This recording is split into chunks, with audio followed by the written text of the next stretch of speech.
يعني هذه ممرضة أثناء عملها داخل قسم العمليات يتم استهداف.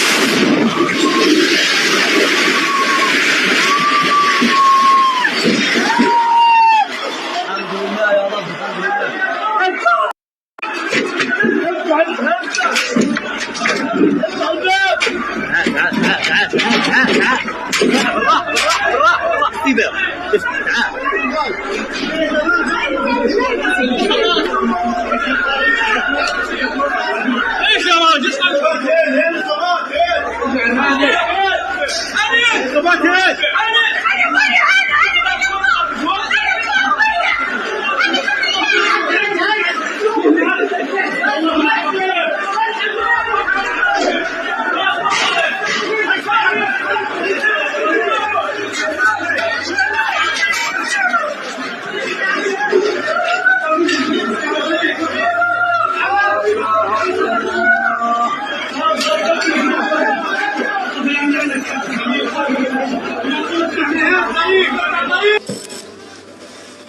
لا حصل.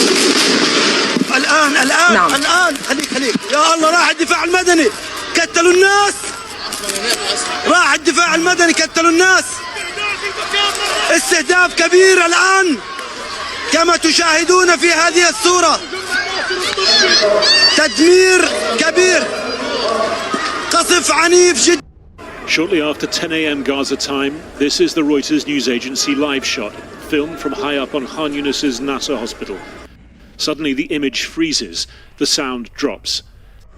And this is why an Israeli strike on the building, witnesses say by a suicide drone, has killed the Reuters cameraman Hussam al-Masri. Chaos as the injured are brought inside the hospital, which has once again been targeted.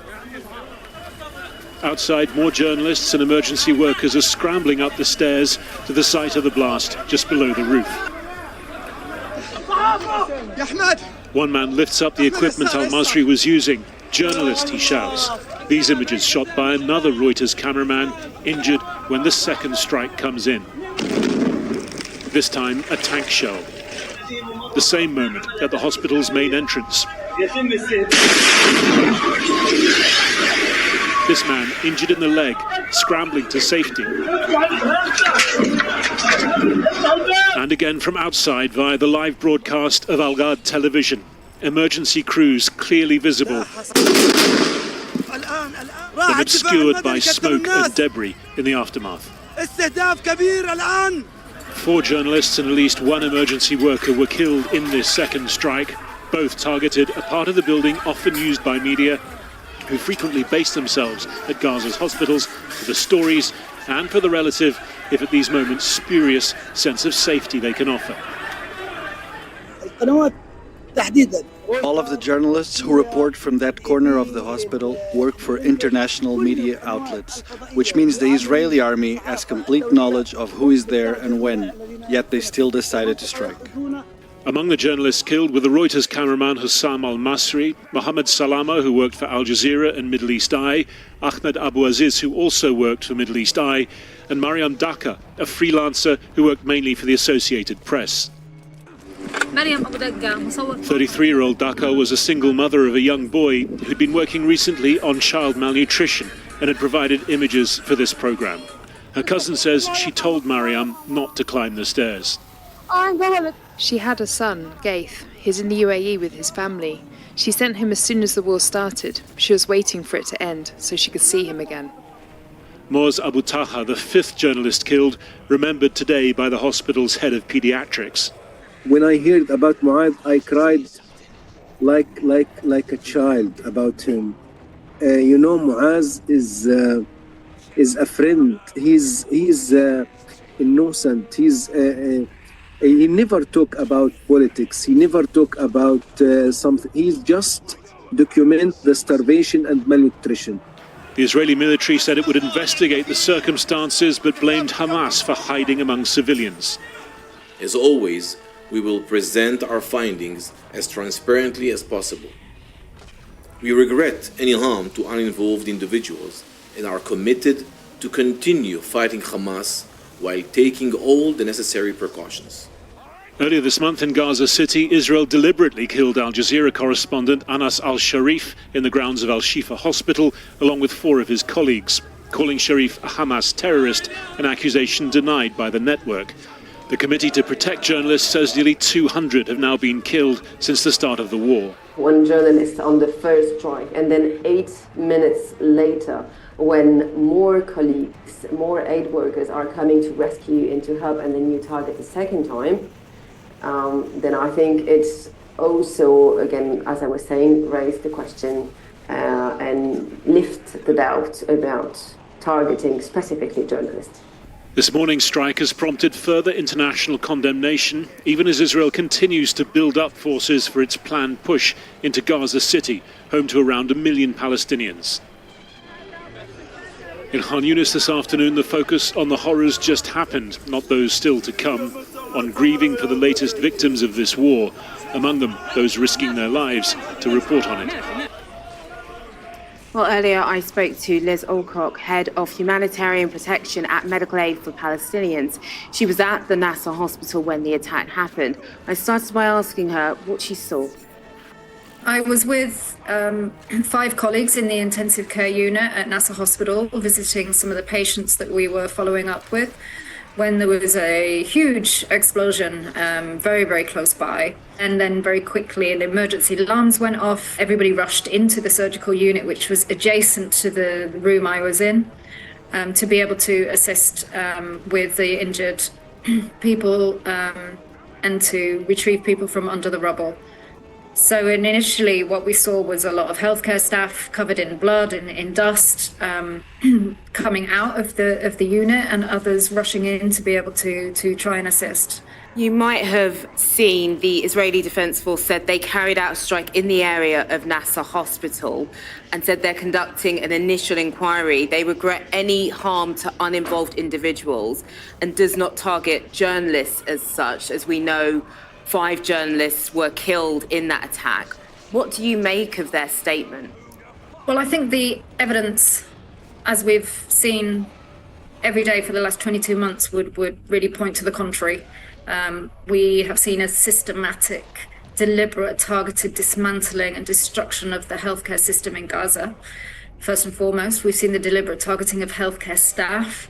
And we've also seen the targeting recently of journalists. And I think it's no coincidence that there were 4 journalists who appear to have been targeted in this attack.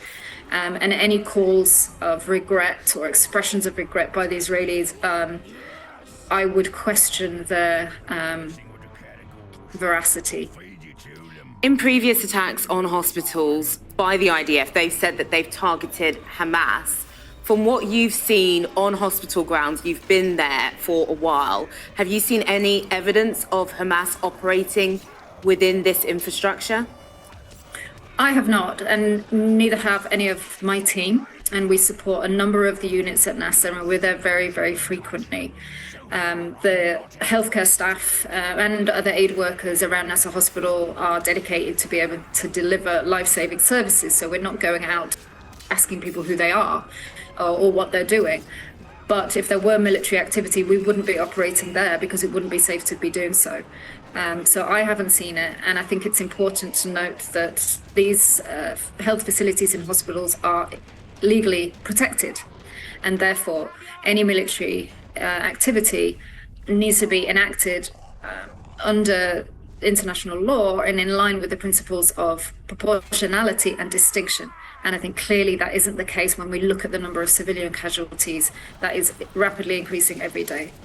And Liz, I do wonder, strikes like this, what impact does that have on this hospital to deliver care? What impact has it had already? Well, it's another devastating blow and another, I hate to say, nail in the coffin of the existence of the healthcare sector here in Gaza. And Nasser Hospital is the biggest critical care provider in the whole of the Gaza Strip. It's 300% over capacity. We have a lack of fuel, a lack of healthcare staff, a lack of resources, of medicines, of electricity, of sanitation equipment to clean the hospitals. And so yet another targeted attack means that surgical unit can't be used. The healthcare staff that have been killed cannot operate. And the resolve of people to go back to work every day is still there.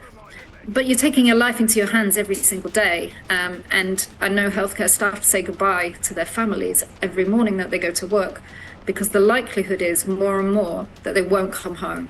And that has an extremely devastating effect on the morale of the healthcare staff and the wider population. Liz Alcock, thank you very much indeed for your time. Thank you. Thank you. Well, Benjamin Netanyahu also said tonight that Israel remained determined to free all the hostages and defeat Hamas. Let's get the latest from our foreign affairs correspondent, Sekunda Kimani, who joins me now from Tel Aviv. Sek. Well, Aisha, it's worth reiterating at the outset that the reason we're talking to you here, from here in Israel and not from Gaza, where we know and we feel that we should be alongside those Palestinian journalists that we've been hearing about, is because Israel does not allow independent access to Gaza for foreign journalists. And so we, like the rest of the world, are dependent on their images for an insight into the suffering there. Prime Minister Netanyahu, as you said, has described today as a tragic mishap and said that the Israeli state deeply regrets the killing of these journalists. But Israeli forces have repeatedly killed throughout this war journalists in Gaza at really an unprecedented rate. Now, the focus of Israel's latest offensive right now is not in the south of the territory where this incident took place, but around Gaza City. That its outskirts are currently being pummeled, including by robotic vehicles laden with explosives. The killings of these journalists today, I think, will add to international calls for Israel to pull back from its stated aim of fully taking control of Gaza City. Certainly it's something that most Israelis do not want to see happen. They want to see a hostage deal negotiated instead, and another large day of protests is scheduled for tomorrow. But none of this seems to be having much of an impact on Prime Minister Netanyahu. The one man who does wield influence over him, President Trump, he said he's not happy with the killing of these journalists. At the same time, in recent weeks, he's made clear that he's standing firmly beside the Israeli leader. Sek, thank you very much, Sekunda Kimani in Tel Aviv there. Hey, guess what? Israel did a double tap on a hospital. Do you know what the double tap is? It's when they bomb somebody and then people come to help the people they just bombed and killed, and then they bomb the rescue people. So Israel just did that again. But there's a little twist in this. Benjamin Netanyahu made a nice tweet about it, but let's get to the story. Let's go to it. All right, Israel hits Gaza hospital, killing at least 20 people, including 5 journalists. Isn't that weird? They remember the first time they bombed a hospital in Gaza, and it was a big scandal for a couple of weeks. And Israel had to plant evidence that said that Hamas was operating out of that hospital, but they weren't. So it was like almost an international scandal. And then they just went on to bomb every single hospital in Gaza, and nobody cared after that.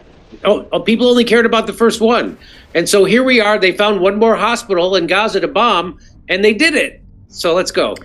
Israel struck Nasser Hospital in the south of the Gaza Strip on Monday, killing at least 20 people, including 5 journalists who worked for Reuters, the Associated Press, Al Jazeera, and others. Cameraman Hussam al-Masri, a Reuters contractor, was killed near a live broadcasting position operated by Reuters on an upper floor just below the roof of the hospital in Khan Yunis. In an initial strike, Palestinian health officials said. Officials at the hospital and witnesses said Israel then struck the site a second time, killing other journalists as well as rescue workers and medics who had rushed to the scene to help.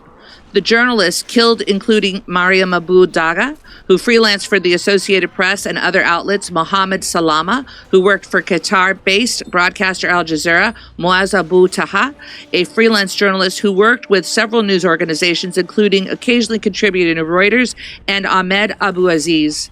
Just imagine if this was Hamas doing this. Imagine if Hamas was bombing hospitals inside Israel. Imagine if they were killing journalists on the regular. Imagine if Hamas was doing that.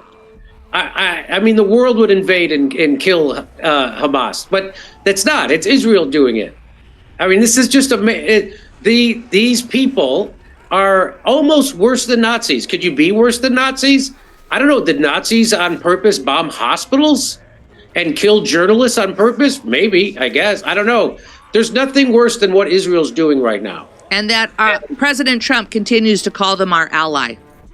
I know. I can't even believe that. Prime Minister Benjamin Netanyahu's office, said Israel deeply regretted what he called a tragic mishap. Israel valued the work of the journalists and medical staff, he said, adding that Israel's war was with Hamas. Israel's military, the Israel Defense Forces, acknowledged striking the area of Nasser Hospital and said the chief of the general staff had ordered an inquiry. Oh, an inquiry. What a relief. Oh, they're going to investigate themselves. So the people bombing hospitals and killing journalists, they're going to do an inquiry on themselves. It's fantastic, isn't it? Boy. Yep. It's just a mishap. Netanyahu goes on to say, Israel deeply regrets the tragic mishap that occurred today at the Nasser Hospital in Gaza. It was an oopsie. It was an oopsie, you guys. Whoopsie daisy. Sorry. It was a mishap. We meant to bomb the hospital, and then we bombed it again, but it was a mishap. What kind of a mishap when you bomb a hospital twice? That's not a mishap. Okay, keep going. Israel values the work of journalists, medical staff, and civilians. Yeah. The military authorities are conducting a thorough investigation. Oh, fantastic. What a relief. Our war is with Hamas terrorists. Our just goals are defeating Hamas and bringing our hostages home. Okay, so we all know that's not true. We all know that Benjamin Netanyahu, the last thing he wants is those hostages released, because if they did, then he wouldn't have a pretext to keep bombing hospitals and slaughtering and committing a genocide, which is what it is. And now they're slaughtering Reuters journalists, AP journalists. I wonder when the news media is actually going to turn on this war or this genocide. I wonder when that's going to happen, because you read the New York Times, you listen to CNN, they never call it a genocide. But okay, keep going. The IDF regrets any harm to uninvolved individuals and does not target journalists as such. 100% target journalists. The IDF acts to mitigate harm to uninvolved individuals as much as possible while maintaining the safety of IDF troops, it said. You just did a double tap on how the F you could say that you try to mitigate harm to uninvolved individuals when you're bombing a hospital. That is just, okay. Go ahead. A Reuters spokesperson said in a statement, "We are devastated to learn that cameraman Hussam al-Masri, a contractor for Reuters, was killed this morning in Israeli strike on Nasser Hospital in Khan Yunis in Gaza. Muaz Abu Taha, a freelance journalist whose work had been occasionally published by Reuters, was also killed." U.S. President Trump expressed his displeasure when asked for a reaction. When did this happen? He asked. Well, I don't know. It's only been happening for the last 2 years. Every day. It's been happening every day when did this happen? Oh, really? Okay. He asked a reporter in the White House, "I didn't know that." Well, I'm not happy about it. I don't want to see it. At the same time, we have to end that whole nightmare. Okay, whatever that means. What you can end it. End it. You can end it right now. You could stop funding Israel. Yeah, the entire world should stop funding Israel. The Palestinian Journalist Syndicate condemned Israel for the strike, saying it represented an open war against free media with the aim of terrorizing journalists and preventing them from fulfilling their professional duty of exposing its crimes to the world. The syndicate said more than 240 Palestinian journalists had been killed by Israeli fire in Gaza since the war started on October 7th, 2023. Let me say that again. 240 Palestinian journalists have been killed by Israeli fire in Gaza since October 7th, 2023. The world should be outraged. Israeli military spokesperson Brigadier General Efi Defrin said in a statement late on Monday that the military, in line with international law, was obligated to investigate. As always, we will present our findings as transparently as possible, he said. Israel has barred all foreign journalists from entering the Gaza Strip since the start of the war in 2023.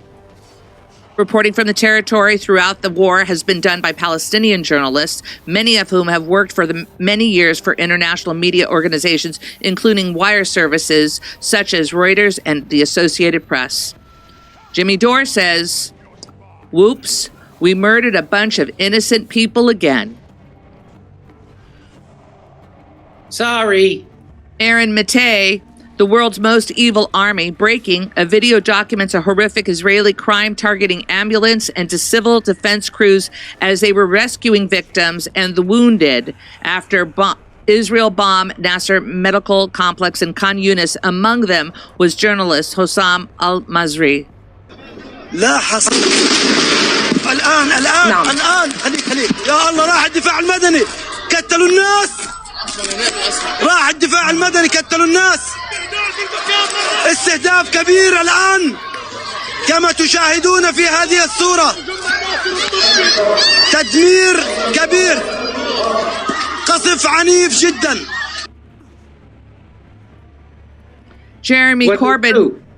Jeremy Corbyn, Israel bombed a hospital. Rescue workers and reporters rushed to recover the dead and the wounded. Israel bombed the hospital again, live on TV. Read that again. Our government's legacy will be its complicity in crimes against humanity. End all arms sales to Israel now.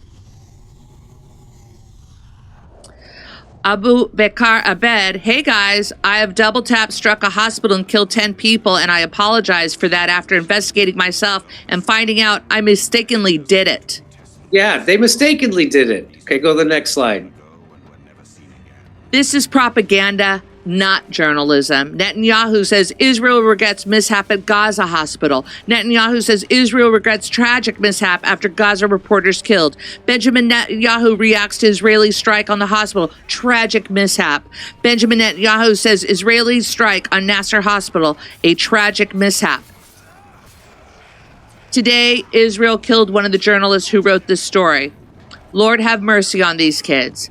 I can't believe people to invoke God to justify supporting this. Malnourished kids. So the guy who did that story about the malnourished kids, Israel targeted them and killed them. Because that's what they do. They're trying to kill the journalists on purpose because they don't want anybody left to report on their crimes, which is why they won't let in international journalists. Go ahead. Malnourished kids arrive daily at Gaza hospital as Netanyahu denies hunger. Richard Medhurst, another voice gone. Fuck every Western journalist and outlet that runs cover for the sustained slaughter of press and media. You are unfit to call these people your colleagues. Next slide. Breaking, the physician Dr. Mohammed al-Habibi was killed by the Israeli army in the massacre at Nasser Medical Complex in Khan Yunis, southern Gaza. Max Blumenthal says Israel is deliberately slaughtering the most courageous journalists alive for exposing the genocide to the world. It's past time for all pro-Israel media professionals to be stigmatized, publicly shamed, and confronted everywhere they are. They are traitors to their profession. Yep, next slide. Here's Netanyahu's top media propagandist justifying Israelis' deliberate murder today of Mohammed Salama for taking a video of a major international news event. Israel's Hezbollah elite is not ashamed to flaunt their army's demonic slaughter of journalists. In fact, they're proud. Mm-hmm. So there is 6 months ago, Al Jazeera photographer Mohammed Salama enthusiastically documented the morbid ceremony in which the bodies of the Bibis family and Oded Lifshitz were returned to Israel. This morning, he was eliminated in the IDF attack on Khan Yunis Hospital. Wow. Go ahead. Glenn Greenwald, Israel always feigns regret whenever powerful Western institutions are implicated in their indiscriminate slaughter, like when they had to fake remorse over the murder of the World Central Kitchen aid workers. But this is what Israel does daily in Gaza, and they regret nothing. Nothing. They regret nothing. Caitlin Johnstone, it's anti-Semitic blood libel to say Israel would bomb a hospital. Unless there's proof Israel did bomb the hospital, in which case the hospital was Hamas. Unless nobody's believing that the hospital was Hamas, in which case it was a tragic accident, and Israel is looking into it. Yeah, so even after they're killing their own journalists, the Western media still does apologia for Israel. I mean, this is just the craziest. This is like, if Reuters and the Western media was covering Auschwitz, they would say, oh, some more people died from famine, but they wouldn't say they were starved to death and killed. They would say, oh, they got, if they gassed them, they would say, oh, they had a lung condition. I mean, this is beyond. And Israel does not have a right to exist. Israel shouldn't exist. Israel is the satanic state in the world right now, by far. They're bombing again the people in Yemen. I'm sure they're probably bombing Syria again, and I'm sure they're ramping up to bomb Iran again. Israel is a satanic state, and that is not an overstatement. And the fact that none of those Zionists are even religious. They hide behind religion, and they do it in the name of God. And it's the most. But there it is. There's Trump. This could not happen without Trump. And MAGA's not putting enough pressure on Trump to stop this. I'll tell you that. Not at all. Not even close. Jimmy, do you think people really buy these apologies, these headlines that they say it's a tragic mishap? Do you think people are like, oh, that was just a mistake? I think Jake Tapper does. I mean, it doesn't matter if people buy it. No, I don't think anybody buys it. No, this isn't stopping. This isn't stopping because people like Donald Trump and it's not just Trump, it's our whole government. They're not going to stop doing this, and that's why we can't see the Epstein files, because our entire system is being run by a bunch of blackmailed pedos. That's the system we live in. Woo! America, home of the free, land of the brave. There we are, slaughtering the most vulnerable people in the world in a hospital. Wow. Hey, if you're stressed about taxes, maybe you missed the April deadline or your books are a mess, don't wait. The IRS is cracking down. Penalties add up fast, 5% per month, up to 25% just for not filing. But there's help. Tax Network USA can take the burden off your shoulders and stop the spiral before it gets worse. They've helped thousands of Americans, whether you're an employee, a small business owner, or haven't filed in years. Messy books? No problem. They've seen it all and know exactly how to clean it up.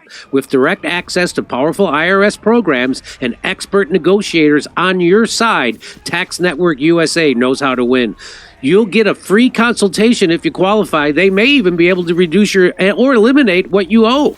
More importantly, they'll help protect you from wage garnishments or bank levies. So don't wait for the next IRS letter. Call 800-958-1000 or visit tnusa.com/Jimmy to talk to a real expert at Tax Network USA.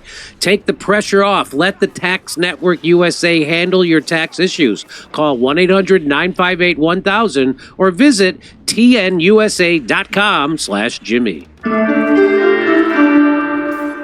Come see me on tour in Edmonton, Calgary, Vancouver, Appleton, Wisconsin, Rosemont, Illinois, Chicago, Louisville, Fort Wayne, Indiana, Hermosa Beach, Sacramento, San Francisco. Go to jimmydore.com for a link for tickets.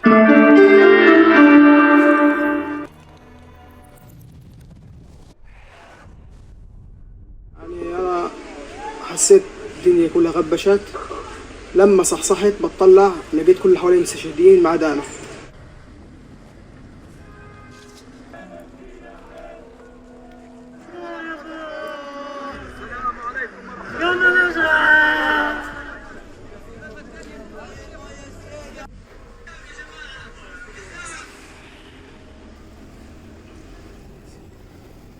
احنا بعد الاستهداف الاول انا وزملاء صحفيين طلعنا على المكان عشان نغطي الجريمه البشعه اللي كان الجيش عاملها، وبعدين بنصور حتى الفيديو عندي.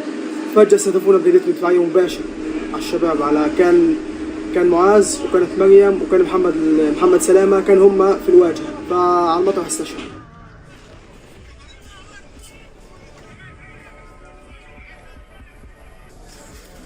أن ألا يتم استهداف الصحفيين، أن نرى أبناءنا، أن نرى عوائلنا، أن نرى بلداننا، أن نرى كل شيء يعني. والشهيد حبيب الله لا إله إلا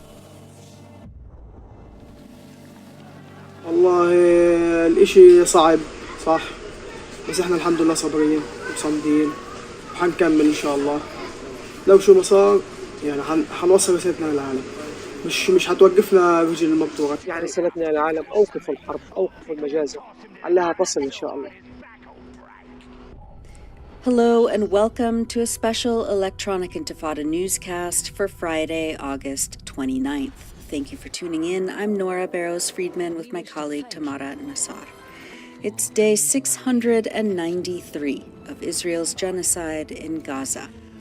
Here's a brief summary of some of the latest developments this week in Palestine. Israel has killed at least 475 Palestinians and injured nearly 2,200 between August 20th and August 27th, according to official records from the Ministry of Health in Gaza. The Israeli army has continued to destroy entire city blocks in Gaza City and other areas in northern Gaza, in relentless bombing and demolition operations across the south, east, and north of the city, advancing from 3 axes toward the city's center in a campaign of comprehensive destruction and systematic erasure, according to Euromed Human Rights Monitor. This escalation marks a new phase of the genocide against Palestinians in the Gaza Strip, ongoing for 23 months, Euromed says.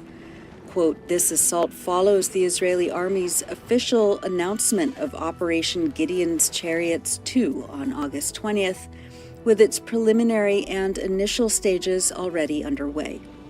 Over 1 million people are now trapped in less than 30% of Gaza City, all facing the threat of forced displacement to the south, under a plan designed to erase the city, inflict systematic destruction, and establish full military control.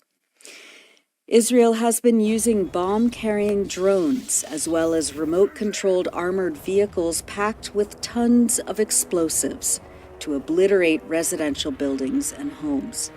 Footage of a lethal quadcopter drone was recorded by civil defense worker Mahmoud Salem, east of the Sheikh Radwan neighborhood in Gaza City. Euromed added that, quote, the continued excessive intensity of Israeli attacks combined with the limited capacity and accessibility of the few functioning hospitals and the absence of basic civil defense capabilities and field coverage makes accurate documentation of casualties impossible. The actual death toll is almost certainly far higher than what has been announced or recorded to date, they say.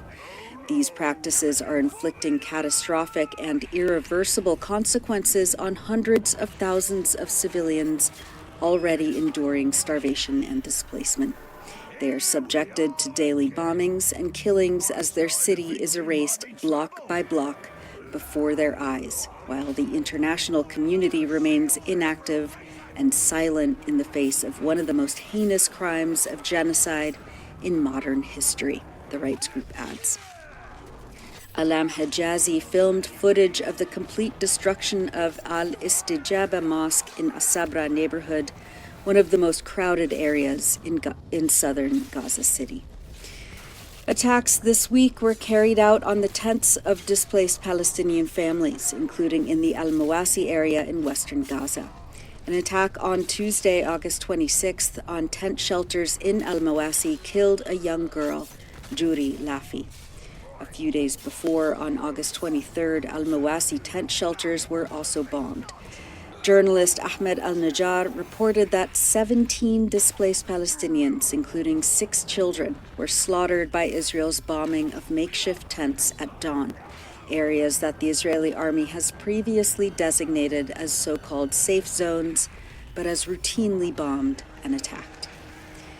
On Monday, August 25th, at about 10 o'clock in the morning, Israel bombed the Nasser medical complex in a so-called double-tap strike, killing at least 22 people, including rescue workers and 5 journalists. The strikes targeted the 4th floor of the emergency building, first killing Reuters cameraman Hussam al-Masri and at least 1 other civilian, as rescue workers searched for survivors and as journalists documented the aftermath of al-Masri's assassination. Israel targeted the area again, killing and wounding the civil defense workers and 4 other journalists. The attack was captured live on video by journalists filming across the street.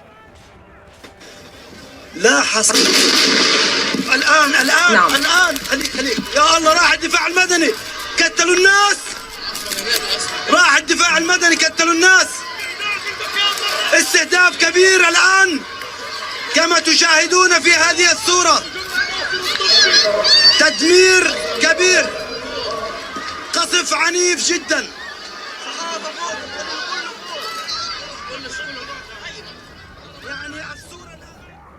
In addition to Hussam al-Masri, Israel assassinated Mohammed Salama, an Al Jazeera photographer and reporter for Middle East Eye, Mariam Abu Dakka, a journalist working with the Independent Arabic and the Associated Press, Moaz Abu Taha, a freelance journalist, and Ahmed Abu Aziz, a freelancer who also worked with Middle East Eye. Civil defense firefighter Abdullah al-Sha'ir and other civilians were also killed. At least 10 others, including journalists and civil defense workers, were injured.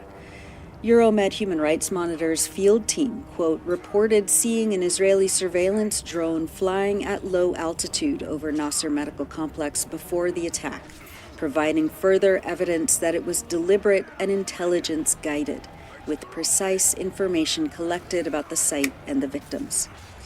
The Palestinian civil defense stated after the attack that, quote, this Israeli targeting of our crews was not the first during the ongoing war of extermination. Today marks the 26th time our crews have been targeted in the field of humanitarian work, and the 11th time our crews have been targeted inside their centers and workplaces. By committing this crime, the civil defense added, the occupation forces have rendered the only 2 rescue and ambulance vehicles in Khan Yunis Governorate out of service after they were damaged in this bombing. Only the sole fire engine remains in service. With this bombing, the total number of civil defense martyrs has risen to 139 and 343 wounded since the beginning of the war of extermination that the occupation continues to perpetrate against our people in the Gaza Strip. Israel's prime minister and war crimes suspect Benjamin Netanyahu claimed in English on social media that the attack was a, quote, mishap, and that, quote, Israel values the work of journalists, medical staff, and all civilians. But in Hebrew language media, which is not a secret language and can be easily translated into English, Israeli soldiers admitted that the strikes were, quote, approved and coordinated with senior command. Soldiers from the Golani unit of the Israeli army demanded an apology from Netanyahu, saying that his apology was insulting and dangerous to their unit commander. The Israeli army also claimed that it was targeting a camera supposedly belonging to resistance fighters. The Gaza government media office repudiated the claim, saying on August 26th that, quote, this camera was clearly visible. It belonged to Reuters photojournalist Hussam al-Masri, who was killed by the occupation in the first raid while he was broadcasting live to the media. Targeting journalists is strictly prohibited under international humanitarian law and constitutes a documented war crime. The media office said that Israel's attempt to craft this false narrative, quote, is merely an extension of an old approach followed in every crime, fabricating pretexts and evidence to evade international prosecution. Its repeated accusations of military activities against hospitals and civilian infrastructure are intended to legitimize their bombing, a complete violation of all international laws. Furthermore, throughout the genocidal war, it has failed to prove its claims and lies that hospitals or civilian infrastructure are linked to military activities. Middle East Eye reported that U.S. contractors at a Gaza Humanitarian Foundation site had detained and interrogated a source of Mohammed Salama, seeking information about the reporter's identity and whereabouts before he was killed in the Khan Yunis bombing at Nasser Medical Complex. The U.S. mercenaries reportedly asked about a specific story that Middle East Eye says Salama worked on anonymously for security reasons. Colleagues of the murdered journalists condemned the way that the Associated Press and Reuters reported on the attacks that killed them, once again giving Israel's claims the benefit of the doubt while not standing behind their employees. Al Jazeera's Hind Khodari said on Tuesday that, quote, the Reuters news agency did not mention in their headline their cameraman who had been working for them for months. In their article, they simply described him as a Reuters contractor. Another journalist was killed in Khan Yunis just hours after the attack on Nasser Medical Complex, bringing the total number of reporters assassinated by Israel on August 25th to 6. Israeli forces killed Hassan Duhan, a journalist and academic who worked as a correspondent for the publication Al-Hayat Al-Jadida. The Gaza government media office said that he was shot by Israeli forces in Al-Mawasi. And on Saturday, August 23rd, Khalid Al-Madhoun, who worked as a photojournalist for Palestine TV, was killed by direct fire while working in northern Gaza. 246 journalists and media workers have now been killed by Israel since October 2023. Mariam Abu Daqqa, the photojournalist who was killed at Nasser Medical Complex, wrote a letter to her son Ghaith to be published on the occasion of her death. Abu Daqqa wrote, quote, Ghaith, you are your mother's heart and soul. I want you to pray for me and not cry over me so I can remain happy. I want you to make me proud, to succeed, to excel, to stand strong, and to become a capable businessman, my love. I want you, my dear, never to forget me. I always did everything to make you happy, to keep you joyful and comfortable, and to give you everything. When you grow up, get married, and have a daughter, name her Mariam after me. You are my love, my heart, my support, my soul, and my son, who always makes me proud and brings me joy with his good reputation. I entrust you, Ghaith, to your prayers, your prayers, your prayers, my dear, your mother, Mariam. Mohammed Assad, a photojournalist and longtime contributor to the Electronic Intifada, appealed to the world to stop Israel's genocide and serial attacks against journalists. This is the last call from Gaza City. For all foreign journalists in the world, please come to Gaza and start covering with us. We don't have any protection. 245 Palestinian journalists killed at the moment. Please come to us and compress in your governments in everywhere and come to Gaza. We don't have any protection. We don't have gasoline in our cars. We have expired vests and wear it.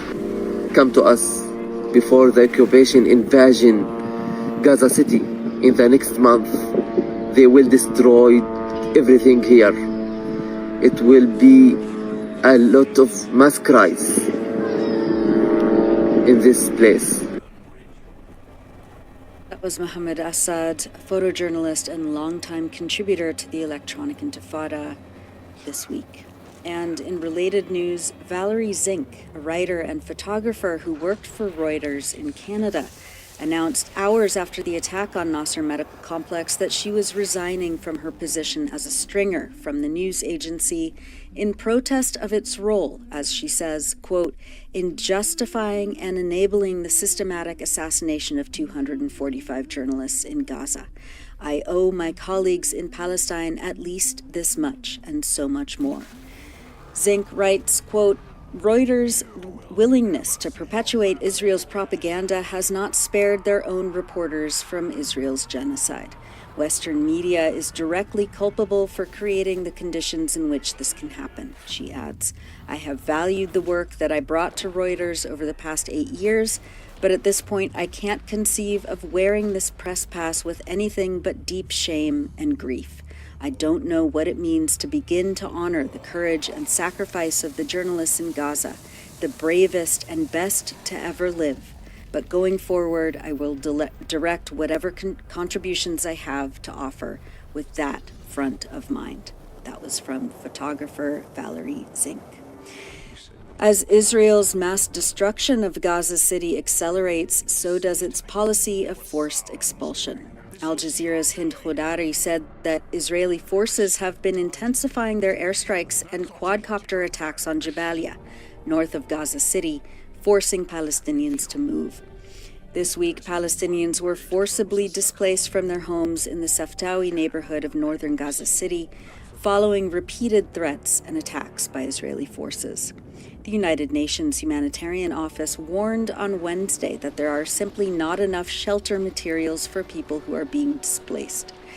Quote, multiple organizations' attempts to bring shelters into the Strip are being rejected by the Israeli authorities, even before the supplies are brought into Israel or the occupied Palestinian territory. Partners stress that many tents and tarpaulins have worn out and must urgently be replaced. In addition, high tides overnight have submerged tents on the beach, affecting at least 200 families. Partners also underscore that tents and other shelter equipment must be allowed into all parts of Gaza, including directly to northern Gaza and Gaza City, where they are desperately needed. The Gaza government media office stated on August 24th that the shelter deficit exceeds 96%, leading it to determine that the southern governorates of the Gaza Strip are unable to accommodate 1.3 million forcibly displaced people, as Israel exacerbates the humanitarian catastrophe. At the same time, the media office added, quote, there are no safe spaces for displacement in the southern Gaza Strip, as the Israeli occupation army imposes military control over approximately 77% of the Strip's area, making any new displacement nearly impossible and threatening the lives of the displaced. Meanwhile, children and adults are continuing to die of starvation. The Integrated Food Security Phase Classification, or IPC, the international body that monitors malnutrition and starvation, formally determined that Stage 5 famine, the final and most catastrophic stage, is currently unfolding in Gaza. Quote, as this famine is entirely man-made, it can be halted and reversed, the IPC stated. The time for debate and hesitation has passed. Starvation is present and is rapidly spreading. There should be no doubt in anyone's mind that an immediate, at-scale response is needed. Any further delay, even by days, will result in a totally unacceptable escalation of famine-related mortality. According to the Famine Review Committee, all 3 criteria for declaring famine have been met. At least 20% of households face extreme lack of food, at least 30% of children suffer from acute malnutrition, and at least 2 out of every 10,000 people die daily from starvation. The Palestinian group Al-Mizan Center for Human Rights stated that, quote, the current state of starvation and famine was driven by the consistent destruction of food sources, including farmland, agricultural production sites, and the fishing industry, as well as water sources and infrastructure. While this declaration by the IPC is significant and welcomed, Al-Mizan stresses that it must be followed by concrete action from the international community to end famine, starvation, and every other genocidal act that is being carried out by Israel against the Palestinian people in Gaza. Famine has long been rampant in Gaza, and today's declaration only confirms what Al-Mizan has long warned of. Save the Children International's CEO Inger Ashing spoke at the United Nations Security Council this week, saying that clinics in Gaza, quote, are overwhelmed by need, every bench packed with malnourished children and their mothers. Yet our clinics are almost silent now. Children do not have the strength to speak or even cry out in cry out in agony. They lie there, emaciated, quite literally wasting away, their tiny bodies overcome by hunger and disease, the medical and specialized nutrition supplies they need all but used up, she said. A few kilometers away stand ready a sea of supplies, thousands upon thousands of truckloads of life-saving items, all blocked, she said. These past few weeks, more and more children have shared that they wish to be dead. One child wrote, "I wish I were in heaven, where my mother is. In heaven there is love, there is food and water."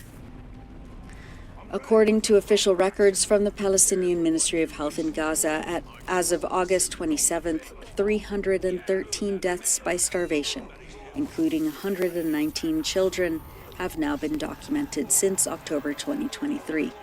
This includes 248 deaths since July 1st, 2025, of whom 58 were children, and 10 people who died on August 27th alone.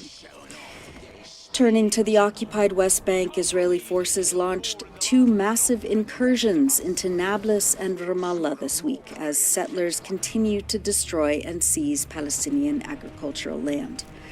On Wednesday, August 27th, nearly 80 Palestinians were injured by live ammunition and tear gas during an Israeli raid into the old city of Nablus.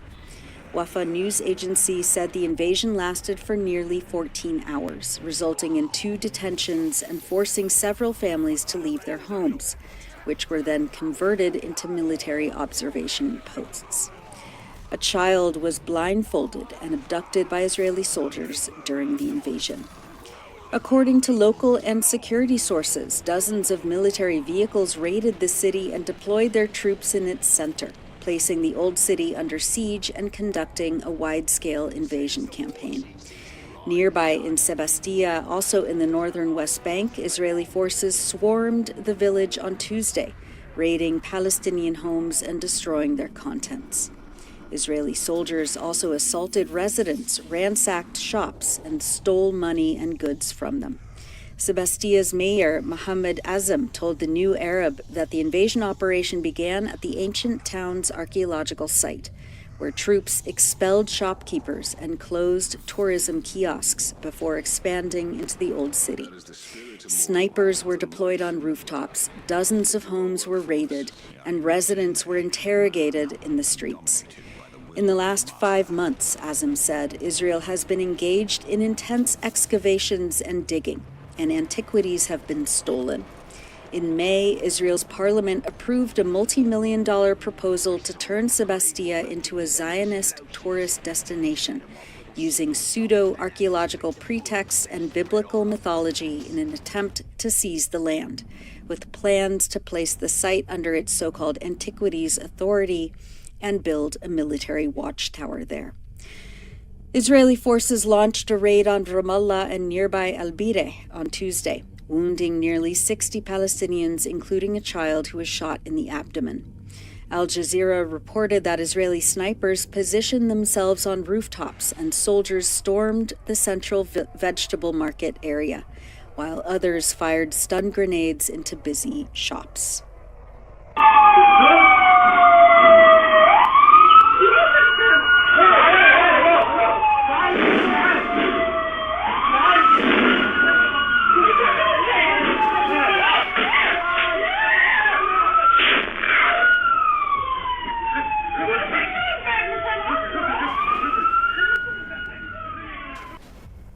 That was in Ramallah earlier this week. Israeli soldiers also raided a currency exchange shop in downtown Ramallah, stealing 1.5 million shekels, or about $450,000, claiming the cash was being used to fund Hamas.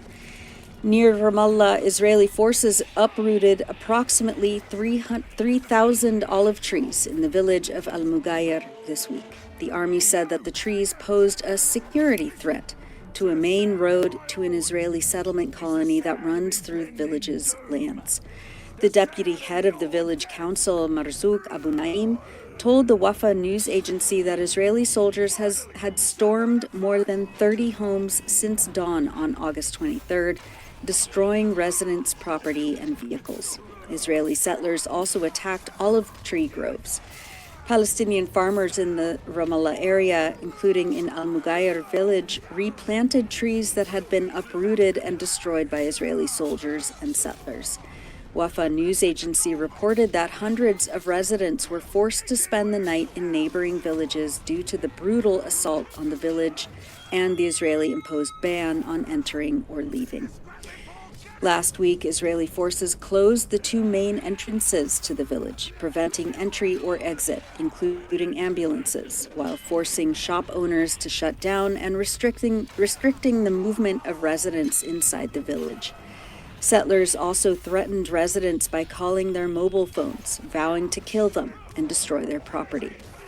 Last year, extremist Israeli minister Itamar Ben-Gvir set up his tent at the eastern entrance to Al-Mughayr, inciting against the village and demanding the displacement of its residents and the demolition and bulldozing of all houses and lands, Wafa added. We've published many features on the Electronic Intifada in the last week, but we wanted to highlight journalists denounce Israel's attempts to silence the truth by Ehud Nassar, writing from Gaza City. Ehud writes about Israel's targeted assassinations in a suicide drone strike of a group of journalists inside the Al Jazeera tent next to Al-Shifa Hospital in Gaza City on August 10th. The attack came after the Israeli military made repeated threats against Al Jazeera correspondents Anas al-Sharif and Mohammed Kureka, who were killed alongside two colleagues, Ibrahim Zahir and Mohammed Nufal, both camera operators. 3 other people who were present were also killed: freelance journalists Mohammed al-Khaldi, Mo'amen Aliawa, and Saad Jundia, a civilian who happened to be present. Ehud talked to 2 other journalists, Wadi Abu al-Soud, a reporter with Yemen TV, and Saeed Hasballah, a freelance cameraman with Al Jazeera, who witnessed the attack. She writes, quote, both al-Soud and Hasballah said that they were in shock after witnessing their friends die in front of them, powerless to save them. It was only 3 hours later I realized I had shrapnel in my back, al-Soud said. Seeing Anas and Mohammed like that, my nerves collapsed. I didn't even notice my own wounds. Anas and Mohammed were not just colleagues, they were my brothers. My wife has been suffering from a serious illness with no medicine available in Gaza for a week, and both of them had been helping me search for medicine. Hasballah spoke of his bond with Mohammed Kureka. Since the second Israeli invasion of Al-Shifa Hospital in April of last year, they endured siege together. Al-Soud had stood by Mohammed and supported him when Mohammed's mother was killed during the invasion of Al-Shifa. She had gone missing and was found in the street where Mohammed had to eventually identify his mother's corpse by the way she slept, her nails, and her hair. Still, there is no action from international bodies, and still Israel kills journalists. Nonetheless, journalists in Gaza remain undeterred. Baida Moamer, a TV presenter with Palestine TV, told the Electronic Intifada, "The language of humanity is our shared language, and we have sworn to deliver the message, even if only one journalist remains alive." Those are excerpts from Journalists Denounce Israel's Attempts to Silence the Truth by Ehud Nassar, a student in education studies writing from Gaza on electronicintifada.net. And finally, as we always do, we wanted to highlight people expressing joy, determination, and resilience across Palestine. Journalist Mohammed al-Sha'ir filmed a group of kids playing on the beach, jumping into the waves and cheering each other on, he says, just a few meters away from the Israeli army's position on the shores of Rafah. Quote, "In the place closest to danger, they carve out a space of peace, and in the face of death, they carry nothing but hearts beating with life and innocence." That's it for the news roundup. As always, go to electronicintifada.net for much more, especially to read our new features by our brave writers in Gaza. And see you on Thursday, September 4th, on our regular live stream broadcast.